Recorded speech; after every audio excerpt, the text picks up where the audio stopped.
नमस्कार मित्रांनो, माझं नाव परितोष मांगडे आणि तुमचं स्वागत करतो मी माटोनमधून माझ्या मिनी व्लॉगमध्ये. मी आणि आमच्या ह्या मॅडम निघालो दापोलीत खरेदी करण्यासाठी, कारण उद्या येणार होती पालखी. दापोलीत पोहोचल्यावर सर्वात आधी दर्शन घेतले थोरले महाराजांचे आणि हे समोर आहे ते म्हणजे दापोलीचं बस डेपो आणि यांची सुरू झाली खरेदी. सगळी खरेदी करून झाल्यानंतर आलो फुल मार्केटमध्ये. फ्युचरमध्ये व्लॉगिंग करण्यासाठी हात शिल्लक राहतील का नाही माहिती, आणि इथे यांचा ब्रेक लागणार नाही असं शक्यच नाही. मग घेतले गरम गरम बटाटे वडे. पुढच्या वर्षीच्या दहीहंडीसाठी एक हेवी ड्रायव्हर तयार करतोय, म्हणजे जेणेकरून मला मागे बसून मस्त व्लॉग करता येईल. दुपारच्या भयंकर उन्हानंतर संध्याकाळचं वातावरण खूप छान होतं.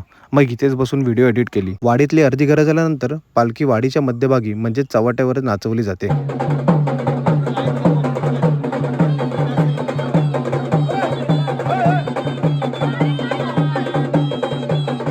आणि पालखी बनसोक्त नाचवल्यानंतर पालखी पुन्हा सानेवर नेली जाते. वाडीतच एक सत्यनारायणची पूजा होती, तिथे जाऊन दर्शन घेतले. रात्रीचे 9 वाजले होते.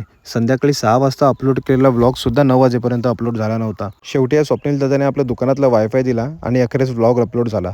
तर थँक्यू स्वप्नील दादा. तर भेटू आपण नेक्स्ट मिनी व्लॉगमध्ये. तोपर्यंत चॅनलला सबस्क्राईब करा. Bye bye.